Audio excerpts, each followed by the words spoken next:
When they mentioned the vacation, it almost came across as generous.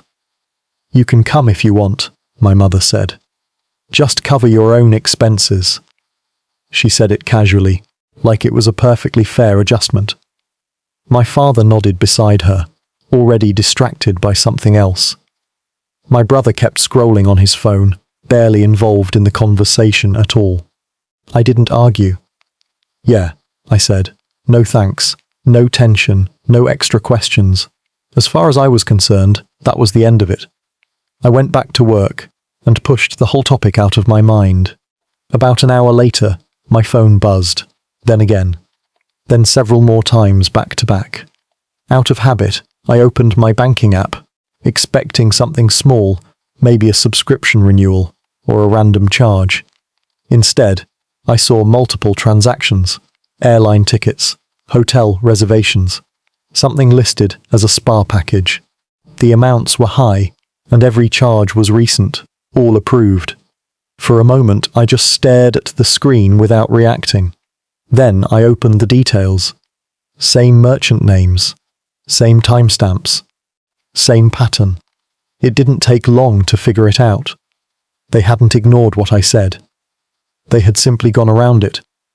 My card had been used before, for shared expenses, little things. It was never official, just convenient. Nobody asked every single time. It worked that way until it didn't. I leaned back in my chair and went through the charges once more, not searching for an error, only confirming what I already understood. There was no rush in what I did next. I opened the dispute section, selected every transaction, marked them unauthorized, submitted the claims, then froze the card. Within seconds, the app confirmed everything. A clean automated message.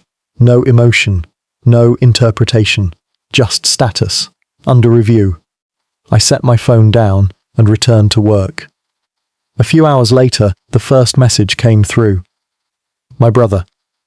"Hey, are you doing something with your card?" I read it and didn't respond.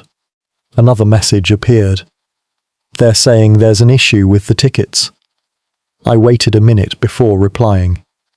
"I'm paying my own way." After that, nothing.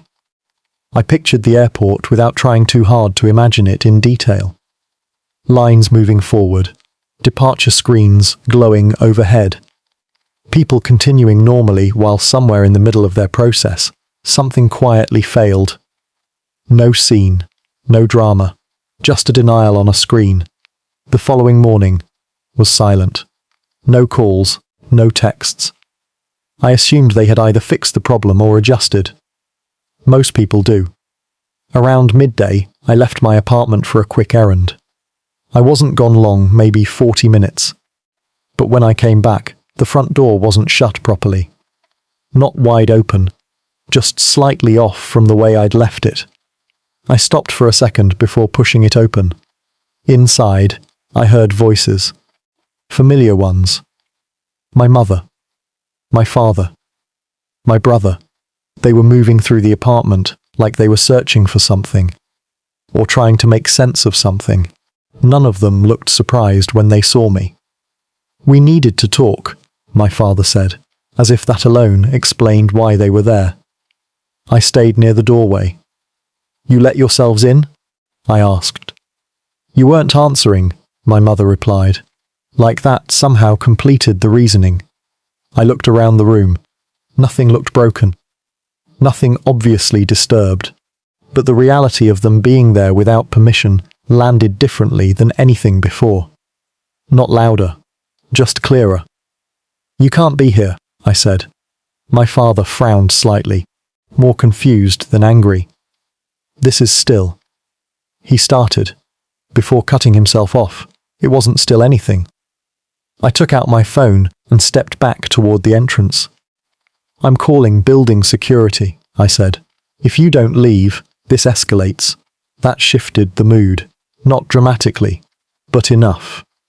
"You're overreacting," my brother said, though his voice carried less confidence than he probably meant it to.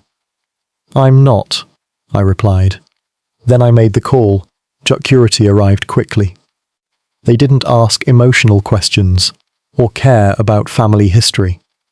They only asked what mattered, who lived there, who had permission to enter, and who didn't. It wasn't personal. It was procedural. My family was told to leave. And they did. Not with much arguing, just slower than usual. Like they were trying to understand something that didn't match the version of reality they had always operated under. When the door finally shut behind them, the apartment felt physically the same, but not in meaning. Later that evening, my phone lit up again. Missed calls, messages, short texts that never really said anything directly, questions without acknowledgement, frustration without clarity. I didn't answer right away. When I finally did, my response was simple. You can't use my card. You can't enter my home. That's all. No further explanation. No mention of the vacation, the charges, or the airport. Those parts had already taken care of themselves.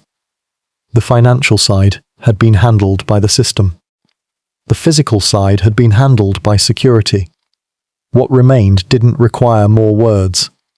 That night, I sat in the same chair as the day before, my phone face down beside me, the apartment quiet. There wasn't relief exactly, but there was something steadier. For the first time, the boundaries weren't unspoken anymore. They were real,